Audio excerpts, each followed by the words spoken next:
All right, this is a video about troubleshooting the Quik Tatch on a John Deere skid steer.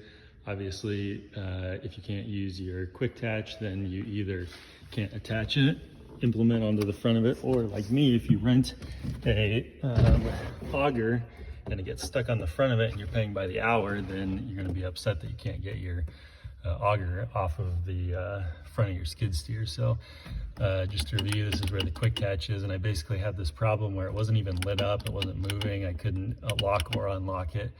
And so what we realized was that it wasn't a problem with anything being jammed in the Quik Tatch, it was essentially that the fuse was blown. So it's really pretty easy to fix. You just look over here onto the right side when you're sitting down, and then you can just untwist this knob.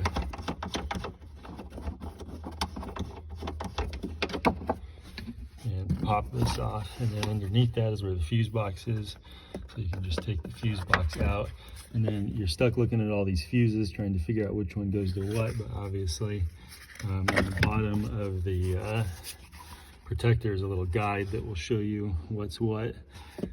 So you can see up here on the top right there is the Quik Tatch. It's a 30 amp fuse, and so you just need to double check this one and make sure it's blown. I had to use a pair of needle nose pliers to get it out.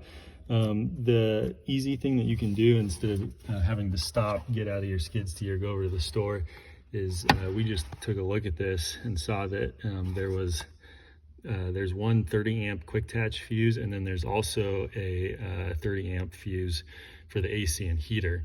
So it's kind of just an easy troubleshooting, because you can just basically pull out this 30 amp fuse and then swap it with this 30 amp fuse.